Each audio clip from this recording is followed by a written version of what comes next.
Well, it looks like the Lions may have just given away one of their finalists for the general manager position for 2021 and beyond. So let's get it started. I got to shout out DoseOfDion, man, because it was actually the first time I went live on YouTube. And, guys don't know, DoseOfDion, he put out a lot of good content for the Detroit Lions. Welcome everybody to another video. Glad you guys are here, and today we are going to be discussing a general manager, what it looks like to be finalist for the Detroit Lions. Now, why do I say finalist? We'll talk about that in a second, but I thought this was kind of funny. So I'm working on a video earlier today called my top 4 GM candidates. Everybody, people always ask, hey, who's your top candidate for GM? Who's your top head coach candidate? So like, all right, let's do it. Let's do a top 4 GM candidate video. Why 4? You'll know when you watch the video. I think I'm still going to upload it, but top 4. So I'm working on the video, I'm doing the final touches, and boom, I get this news. The Lions interviewed George Paton. Okay, I knew they were going to interview George Paton, but they did it in person. I'm like, hold up, in person? Wait a second, that's a big deal. That is a big deal. Now, you're probably thinking, why is that a big deal? COVID? No, that's not because of COVID, but it's a big deal because Rod Wood told us this. They were going to hold their interviews via Zoom, but when it gets down to their finalists, they would do them in person. Oh, what does that tell you? What is it? He's a finalist. It looks like he's a finalist. Now, I thought it would be, hey, you're going to interview everybody on Zoom, and then maybe you'll come back and interview the same guy twice. And maybe like, okay, now you're a finalist. Maybe for some reason he was just visiting Detroit, and they're like, hey, you're already here. Let's just do it in person. I don't think that was the case. It looks like George Paton is a finalist for the GM position for the Detroit Lions. Now, a lot of you guys may not know who he is. We haven't talked about him a lot over here, so maybe you do, maybe you don't. But we'll talk about him in today's video, of course, because he may be a finalist. We got to talk about this guy. What do I like? What do I not like? Clearly, I like something about him because I put him in my top 4 GM candidates. That video will be out later, but trust me, I didn't know that. I had no idea when I was making it. So that is a good sign that I put him in my top 4 because I believed in him even before the Detroit Lions announced that he potentially could be a finalist by saying that they interviewed him in person, okay? Quick little background on who George Paton is. So George Paton has worked with Rick Spielman for a while now. Rick Spielman is Chris Spielman's brother. He is the general manager for the Minnesota Vikings. So right now, George Paton is the assistant GM for the Minnesota Vikings. But George Paton goes way further back than that. George Paton started by playing, which is great. He has that experience. He played at UCLA as a defensive back. Then he played for Australia and Italy at the professional level. He then got involved in the NFL with the Chicago Bears, then the Miami Dolphins, and right now with the Minnesota Vikings. But he's been with Rick Spielman pretty much the entire time. Now, the reason that's a big deal is because, well, Rick Spielman, if that's Chris Spielman's brother, Chris Spielman can ask Rick Spielman what he thinks about George Paton. I'm sure that has a very big impact, and it basically gives George Paton an in. Now, George Paton doesn't really need an in, to be honest with you. This guy has gotten so much interest over the last few years from many teams across the league that pretty much, if he needed a job, if he wanted to be a GM, you can almost guarantee someone's going to hire this dude. But he's very picky. He's a picky eater, okay? He won't just eat anything on his plate. He's very picky, and so far, he hasn't picked anything. But will he pick the Detroit Lions? That is the question. See, right now, George Paton has turned out a lot of offers. He's declined a lot of interviews. And even in the past, when it seems like, yes, he's finally going to take the job, like with Cleveland, he backed out last second. He was like, yeah, never mind. I'm going to stay over here.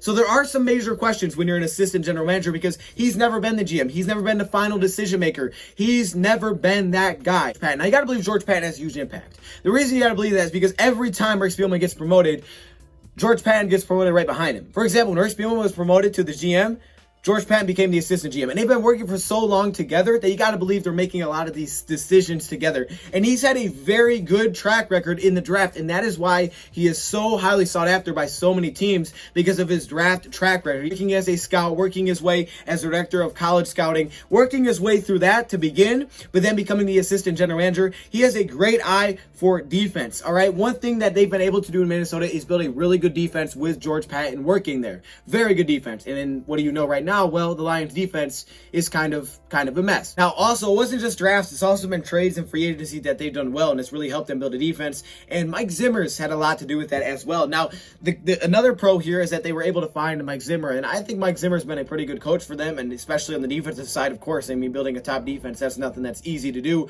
They hired Mike Zimmer from Frazier, so they brought in Mike Zimmer, and, they've built a really good defense there together. But that success, it almost makes me think that if a guy like George Paton's brought in, once again, this probably wouldn't shock me if the Lions win a defensive mind with head coach. Now, there are guys out there that are defensive coordinators, and there's also guys out there that are head coaches with that defensive experience in the past. George Paton, Mike Zimmer, defensive, boom. Well, I have to believe that some of this has to do with the Chris Spielman impact. A lot of it actually has to do with the Chris Spielman effect. But not only that, also because of his ability to build the defense, especially through the draft, because right now it looks like that's where the Lions are going to have to go with things because their defense is really, really bad right now. Even before he became the assistant GM in 2008, 2009, winning the NFC North titles, building a top defense. Then when he took over as the assistant GM, at one point they had like a top 3 defense in the league. I mean, that's what Minnesota's kind of been known for, is their defense, especially that front seven, right? They've been known to have a really good defense with Mike Zimmer. However, what's the major concern? Well, the major concern for me is the quarterback position. Can they find a franchise quarterback? Can George Paton find me a franchise quarterback if I need to? See, right now, Matthew Stafford is better than any of these quarterbacks that Minnesota's had. Yet somehow every year they seem to be playoff contenders. Their record since 2012 by year, 10-6, 5-10-1, 7-9, 11-5, 8-8, 13-3, 8-7-1, 10-6, 7-9. It seems like they're a playoff contender year after year. But their quarterback play has been a mess. Tons of different quarterbacks, not that great. Most recently, right now, Kirk Cousins, probably their best. Before that, Case Keenum. Then they had Sam Bradford. Then they had Teddy Bridgewater. Then Matt Castle. It was a mess. And then Christian Ponder before that. They had a very tough time finding a quarterback. That will be the biggest question to me. Because if you look at the Lions situation right now, sure, if Matthew says, hey, I'll stay here, then you're good to go for, the next couple of years, depending on how long he wants to play. But at some point, you'll have to find a franchise quarterback, right? So the question will be, can you hit on one? And it's not necessarily that I don't believe he can. It's just that I don't know if he can because there's really nothing to look at in his history working with Rick Spielman of them taking a quarterback. If you look at Minnesota, the time he spent with Minnesota, there's really not that many examples of high-taking quarterbacks aside from Teddy Bridgewater, which isn't good. Also Christian Ponder, but he, I don't think, was the assistant GM during that draft. Also, I've drafted recently Nate Stanley. You remember him out of Iowa? And the one that they did, which was a high pick, which was Teddy Bridgewater, okay quarterback, I guess you could say, in the league. He's not even with Minnesota anymore. Now he is with the Carolina Panthers, and they may be moving on sooner rather than later. So definitely a big question for me, because even if you go back with the Dolphins, there was only one quarterback that they took at the time, which is Josh Heupel. It was like a 6th round pick. That's the only quarterback they took in his time with Miami. He wasn't the assistant GM there, but he was there. So really no experience when it comes to finding a franchise quarterback. Never taking a quarterback really that high aside from Bridgewater. So that'll be the biggest question to me. Again, I also think that speaks to how difficult it really is to find a quarterback. I mean, you won't find a really candidate out there that's had multiple years to draft that's hit on, okay, here's the quarterback. Every time you need a quarterback, you hit on one that worked. Like, it just don't work. It's just so difficult to find one. So as much as that's a concern, it's difficult for anybody out there. So it's more just, I haven't seen a lot of opportunities for them to do it because they haven't taken that many when he's worked there or where he's worked. Chris Spielman said this a while ago, and this kind of goes right back to the tie. Chris said this: I know Rick thinks very, very highly of him. He's up for GM jobs every year.